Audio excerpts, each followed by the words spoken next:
Moja ya ishara inayokujulisha ya kwamba tayari lango lako la fikira au mfumo wako wa mawazo umekwisha kuvamiwa na Shetani, na sio Mungu tena anayetumia lango la mawazo yako kuwaza ndani yako, bali ni Shetani ndiye anaye control. Ni pale ambapo ulikuwa katika mawazo ya amani, ulikuwa katika kuwaza vizuri kabisa, ulikuwa katika hisia nzuri, ulikuwa katika utulivu wa kiakili, ulikuwa katika kuwaza mambo mema yanayohusu maisha yako, lakini ghafla unashangaa ile hali inaanza kuyeyuka na kupotea haraka sana. Alafu unashangaa hisia hasi au hisia mbaya au mambo mabaya, na hasa inaweza ikatokea pia zile kumbukumbu zako, kwa sababu ni kawaida ya Shetani kwamba moja ya kitu anachokitumia kuweza kutudefeat kwenye maisha yetu, anarudisha yale mawazo ya zamani, mambo ya zamani ambayo kwa kiasi kikubwa sio mambo mazuri sana, sio kumbukumbu nzuri sana. Pengine ni kumbukumbu za makosa ambayo tumewahi kuyafanya kule nyuma yakagharimu mahali fulani katika maisha ya kwetu. Pengine ni mambo fulani ambayo tumewahi kumistake kule nyuma na yakatugharimu katika eneo fulani la maisha ya kwetu.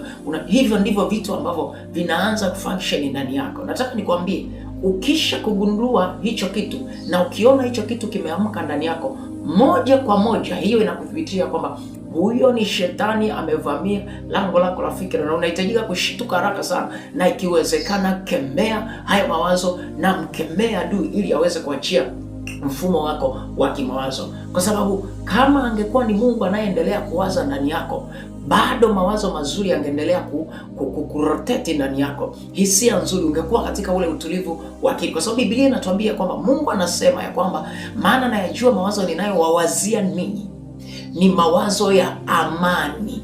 Kwa hiyo Mungu kazi yake ni kutuwazia mawazo ya amani na sio mawazo mabaya. Kwa hiyo unapoona ghafla mawazo ya amani ndani yako yanakata na yanaanza kuibuka mawazo mabaya, ni ishara inayokujulisha moja kwa moja kwamba ni Shetani aliyevamia lango lako la kifikira, mfumo wako wa mawazo. Kwa hiyo kemea haraka sana, usiruhusu hicho kitu kiendelee ndani yako, kwa sababu mfumo wako wa fikira Mungu anataka kuutumia kubadilisha maisha yako, lakini pia huo mfumo wako wa fikira Shetani anataka kuutumia kudefeat au kuharibu maisha ya kwako. Kwa ni lazima uwe makini sana, usisapoti mawazo ambayo unajua kabisa haya mawazo sio mawazo mazuri. Ni lazima ushituke, kama vile Paulo anavyoandika, anafika mahali anasema, maana hatukosi kuzijua fikra za Shetani. Kwa kuna wakati ukimisi kuzijua fikra za Shetani anakuumiza. Ukimisi kuzijua fikra za Shetani, mawazo ya Shetani,